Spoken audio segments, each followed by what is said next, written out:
Hi friends, welcome to புகுந்த வீடு channel. நான் உங்கள் நிவேதா. இன்னைக்கு ஒரு சூப்பரான டாபிக் பற்றி தான் பார்க்க போகிறோம். அதாவது டயட்டில் இருக்கிறது, வெயிட் லாஸ் பண்ணால் ப்ரெக்னன்சி சீக்கிரம் கன்ஃபார்ம் ஆகிடும் அப்படின்னு சொல்கிறாங்கல்ல. ஸோ அப்படி வெயிட் லாஸு ஹெல்த்தியாக எப்படி பண்ணலான்றத ஒரு சின்ன டிப்ஸு தான் நான் சொல்ல போகிறேன். உங்களால் ஹெவியாக எக்ஸசைஸ் பண்ண முடியல, என்னால் யோகா கண்டினியூ பண்ண முடியல, காலையில் எந்திரிக்க முடியல வாக்கிங் போகிறதுக்கு. ஸோ இந்த மாதிரி ஒரு 4 நாள் 5 நாள் கஷ்டப்பட்டு செஞ்சுருவோம். அதுக்கு மேலே நம்மளுக்கு ரொம்ப ஒரு மாதிரி லேசினஸ் வந்துடும். ஸோ லேசினஸ்னால அப்படியே டயர்ட் ஆகிடும், அப்படியே நம்ம கண்டினியூஸனை விட்டுருவோம். ஸோ அவங்களுக்காக தான் இந்த வீடியோ. ஸோ இதை நீங்கள் பேரலாக ரெகுலராகவே நீங்கள் ஃபாலோ பண்ணிட்டு வந்தீங்கன்னா உங்களுக்கு ஈஸியாக இருக்கும். அதுக்கு முன்னாடி நம்ம சேனலை சப்ஸ்கிரைப் பண்ணாதவங்க சப்ஸ்கிரைப் பண்ணிக்கோங்க. என் ஃபோன் நம்பர் வேணும்னு கேட்குறீங்க. என் ஃபோன் நம்பர் வேணும்னா நான் ஸ்க்ரீனில் ஒரு நம்பர் தரேன். அந்த நம்பருக்கு வாட்ஸ்அப் பண்ணுங்கள். அஸ் பர் யூடியூப் ரூல்ஸ் என்னன்னு சொல்லிட்டு ஷேர் பண்ணுவாங்க. உங்களுக்கு விருப்பம் இருந்தால் ஜாயின் பண்ணிக்கோங்க, இல்லைன்னா இக்னோர் பண்ணிக்கோங்க. வாங்க வீடியோக்குள்ளே போகலாம். ஃபஸ்ட்டு நீங்கள் அவாய்ட் பண்ண வேண்டியது பார்த்தீங்கன்னா வெள்ளை சர்க்கரையே வாங்காதீங்க. இருந்தாலே நம்மளுக்கு போட்டு குடிக்கணும்னு தான் தோணிகிட்டே இருக்கும். ஸோ ஃபஸ்ட்டு ஒயிட் சுகர் அதை வாங்கவே வாங்காதீங்க. அதுக்கு பதிலாக கருப்பட்டி வெல்லம் இல்லைனா நாட்டு சர்க்கரை அந்த மாதிரி யூஸ் பண்ணிக்கோங்க. இல்லைனா பனக்கற்கண்டு கூட நீங்கள் யூஸ் பண்ணலாம். இந்த 3 இதில் ஆல்டர்னேட்டிவாக யூஸ் பண்ணிக்கோங்க. ஒயிட் சுகரே வாங்காதீங்க. வாங்கினா தான் உங்களுக்கு அதை சாப்பிடணும்னு தோணும், போட்டு குடிக்கணும்னு தோணும், எல்லா மைண்டும் வரும். ஸோ நீங்கள் சுகர் வாங்கவே வாங்காதீங்க. ஃபஸ்ட்டு ஒயிட் சுகர் நம்மளோட ஃபுட்டு சைக்கிளில் இருந்து எடுத்துருங்க. நெக்ஸ்ட்டு பார்த்தீங்கன்னா இது white rice. So white rice எடுத்துக்கவே கூடாது அப்படின்லாம் கிடையாது, எடுத்துக்கலாம். மதியானத்தில் கொஞ்சம் அளவு சாப்பாடும்பாங்க பாருங்கள், ஒரு பவுலில் அந்த மாதிரி கிண்ணியில் கச்சிதமாக எடுத்துக்கோங்க. அதுக்கு ஆல்டர்னேட்டிவாக சீசனல் ஃப்ரூட்ஸ் வாங்கி வச்சுக்கோங்க. டெய்லி ஒரு ஃப்ரூட்ஸு கம்பல்சரி நீங்கள் 11 o'clock சாப்பிட்ணும். ஸோ 11 o'clock ஃப்ரூட்ஸ் நல்லா வயிறு ஃபுல்லாக சாப்பிட்ற மாதிரி ஏதாவது ஒரு fruit, orange, apple, pomegranate, papaya, அந்த மாதிரி எதுனாலும் ஓகே. சீசனல் ஃப்ரூட்ஸ் டெய்லி ஒவ்வொரு ஃப்ரூட்ஸ் ஒரு பவுல் நிறைய 11 o'clock எடுத்துக்கோங்க. நெக்ஸ்ட்டு காஃபி டீ அவாய்ட் பண்ண முடியாதவங்க ஒரு அரை கிளாஸ் காலையில், ஈவினிங் அரை கிளாஸ் குடிச்சிக்கலாம், தப்பு கிடையாது. ஆனால் அதை குடிச்சும் வெயிட் லாஸ் பண்ணியிருக்காங்க. அதுக்காக தான் உங்களுக்கு நான் சொல்கிறேன். என்னால் கண்ட்ரோலே பண்ண முடியல அப்படின்னா நீங்கள் தாராளமாக குடிக்கலாம். ஆனால் காலையில் நீங்கள் எந்திரிச்ச உடனே first warm water, heat water, அதாவது அந்த ஹாட் வாட்டர் எப்படி குடிக்கணும்னா கொஞ்சம் நல்ல ஒரு வாய் பொறுக்கிற சூடும்பாங்க பாருங்க, அந்த மாதிரி கொஞ்சம் சுருக்குன்னு குடிக்கணும். அப்போனா தான் நம்ம வயிற்றில் உள்ள கொழுப்பெல்லாம் கரையும். ஸோ காலையில் எந்திரிச்ச உடனே ஹாட் வாட்டர் ஒரு கிளாஸ் குடிக்கணும். நெக்ஸ்ட் பார்த்தீங்கன்னா காஃபி டீ குடிக்கிற மாதிரி இருந்தால் ஒரு 1/2 hour கழிச்சு நீங்கள் ஒரு அரை கிளாஸ் குடிச்சிக்கலாம். தென் பார்த்தீங்கன்னா மார்னிங் டிஃபன் இட்லி, தோசை, உப்புமா, கிச்சடி, அடுத்தது சப்பாத்தி, பூரி, இந்த மாதிரி எது வேணுமாலும் எடுத்துக்கலாம். ஆனால் எவ்வளோ எடுத்துக்கணும்னா 3 இல்லைனா 2, அதுக்கு மேலே எடுத்துக்கூடாது. 2 தோசை, 2 இட்லி, அப்படி தான் எடுத்துக்கணும். எல்லாமே சேர்த்து ஒன்றா எடுத்துடாதீங்க. 2 இட்லினா அன்னைக்கு காலையில் 2 இட்லி, அவ்வளோதான். 2 தோசை, 2 சப்பாத்தி, 3 சப்பாத்தி, அதுக்கு மேலே போகக்கூடாது. ஸோ 2 to 3 அதுக்குள்ளேயே கச்சிதமாக காலையில் டிஃபனை முடிச்சிருங்க. தென் பார்த்தீங்கன்னா 11 o'clock பார்த்தீங்கன்னா ஒரு சீசனல் ஃப்ரூட்ஸ் எடுத்துக்க சொல்லியிருக்கேன். அடுத்தது ஆஃப்டர்நூன் ஒரே ஒரு சின்ன பவுலில் ஒயிட் ரைஸு. ஸோ சின்ன பவுலில் ஒயிட் ரைஸ் எடுத்துக்கிட்டு அதோடு சேர்த்து காய்கறிங்க 2 காயாவது நீங்கள் எடுத்துக்கோங்க. அதே போல் அந்த காய் வேக வச்சு சாப்பிட்ணுன்னு சொல்லுவாங்க. வேக வச்சு அதான் முழு சத்துக்கள் நம்மளுக்கு கிடைக்கும். ஸோ வேக வச்சு சாப்பிட்ற காய் பார்த்தீங்கன்னா கொத்தரங்காய்லாம் வேக வச்சு சாப்பிட்லாம், பீன்ஸ் வேக வச்சு சாப்பிட்லாம். ஆனால் அதெல்லாம் சாப்பிட்றப்ப டேஸ்ட் இருக்காது. நம்மளுக்கு அது பிடிச்சாதானே நம்ம சாப்பிட முடியும். ஸோ அதனால் வரமிளகாய் கிள்ளி போட்டு தேங்காய் துருவி போட்டு பொரியலாக வச்சுக்கோங்க.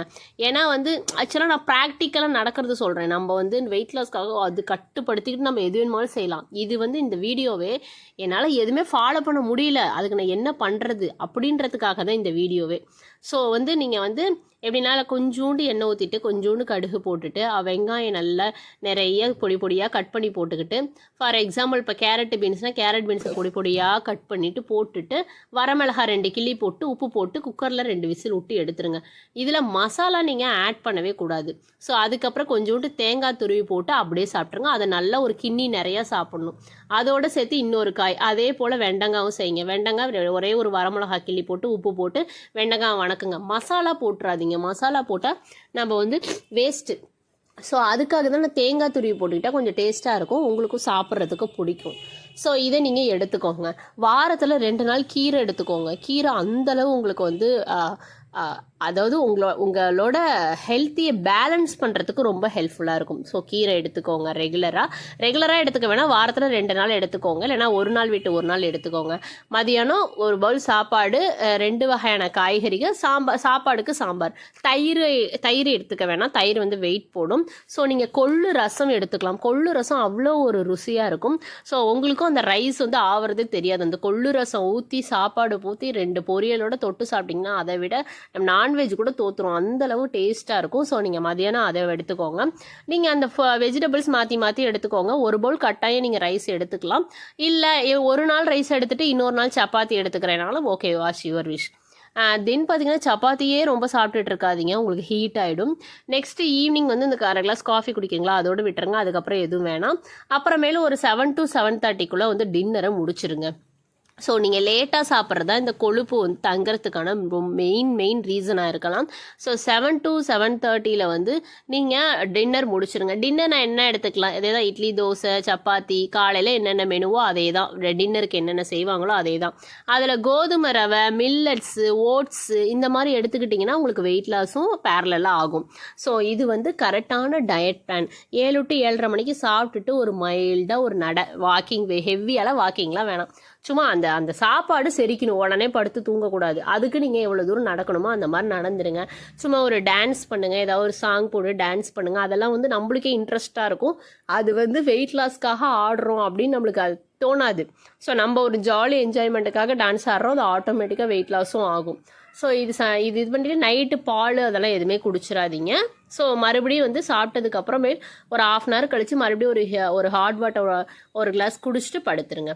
காலையில் hot water, 9 to 10 breakfast, 11 to 12 ஃபுல்லாக ஃப்ரூட்ஸு, லஞ்சு, ஒரு பவுல் மட்டும் ஒயிட் ரைஸு, 2 வகையான காய்கறிகள், தேங்காய் துருவி போட்டு, தென் பார்த்தீங்கன்னா வந்து ஈவினிங் வேணும்னா ஒரு 1/2 கிளாஸ் காஃபி, காலையில் வேணும்னா ஒரு 1/2 கிளாஸ் காஃபி. முடிஞ்சளவு காஃபி அவாய்ட் பண்ணுறது நல்லது.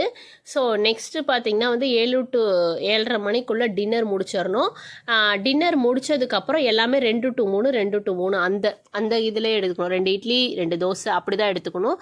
ரொம்ப அதிகமாக 5 இட்லி 6 இட்லி 6 சப்பாத்தி 5 சப்பாத்தி அந்த மாதிரி எடுத்துக்கிட்டால் நம்ம டயட்டில் இருக்கிறதே வேஸ்ட் ஆகிடும். ஸோ லிமிட்டடு ஃபுட்டாக எடுத்துக்கணும். அப்புறம் மைல்டாக ஒரு நடக்கணும், டான்ஸ் ஆடணும். தென் அப்படியே ஒரு ஹாட் வாட்டர் வந்து ஒரு கிளாஸ் குடிச்சிட்டு படுத்து தூங்கிடும். இதுதான் வந்து ஒரு நாளைக்குரிய டயட் பிளான்.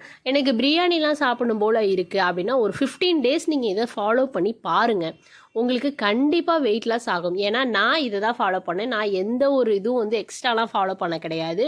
எனக்கு பார்த்திங்கன்னா வந்து எனக்கு இப்போது நான் சடுதியில் ஒரு 4 kgs வந்து நான் குறைச்சிருக்கேன். ஸோ நான் 64 இருந்தேன், இப்போ நான் 60 தான் இருக்கேன். ஸோ 60 point something இருக்கேன். ஸோ கிட்டத்தட்ட ஒரு 3.25 கிலோ குறைச்சிருக்கேன். நான் எந்த ஒரு எக்ஸசைஸு, யோகா எது ஒன்றுமே நான் என்னை ஸ்ட்ரெயின் பண்ணிக்கவே இல்லை. காஃபி டீ காலையிலையும் ஈவினிங் குடித்தேன். இதை மட்டும்தான் நான் லிமிட்டடாக எடுத்துக்கிட்டேன். இதிலே எனக்கு சூப்பராக வெயிட் லாஸ் ஆனிச்சு. அதனால தான் உங்ககிட்ட ஷேர் பண்ணேன். பாய் ஃப்ரெண்ட்.